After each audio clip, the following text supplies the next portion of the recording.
Olá, estamos falando um pouquinho essa semana sobre a Palestina no tempo de Jesus, porque é bom sabermos, termos uma ideia como era a sociedade onde Jesus viveu.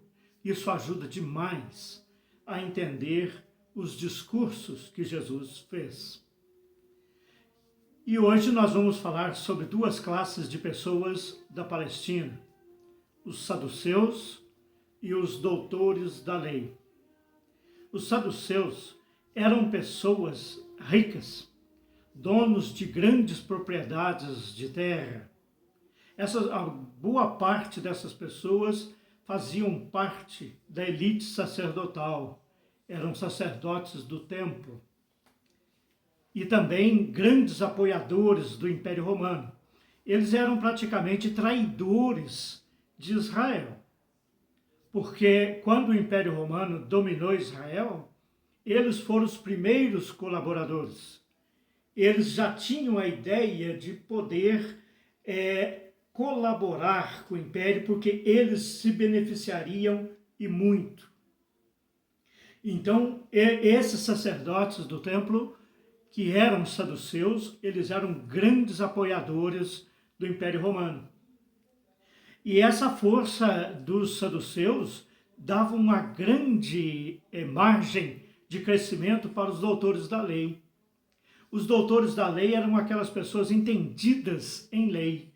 Então, eles é que determinavam as leis do Sinédrio e também as leis do templo, das sinagogas.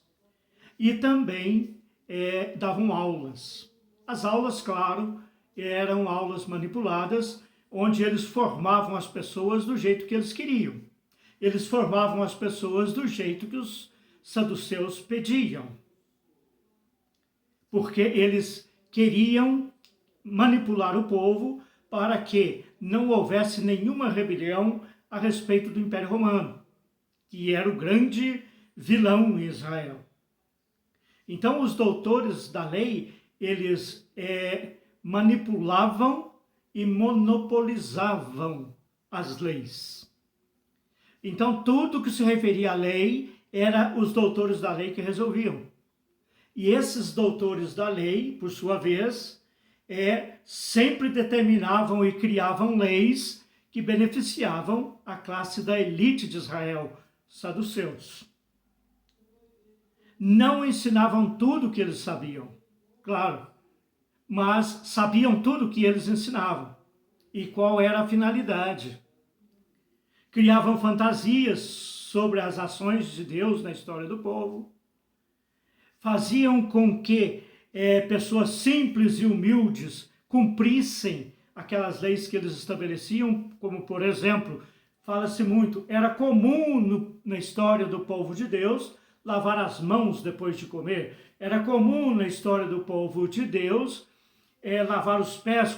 Essas leis todas não foi Deus que criou. Todas essas leis ao longo da história foram os doutores da lei.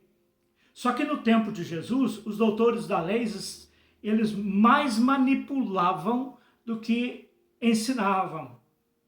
Era uma fé evasiva, uma fé de fantasia. Amanhã nós vamos falar sobre os fariseus, os zelotas, os essênios. Até lá.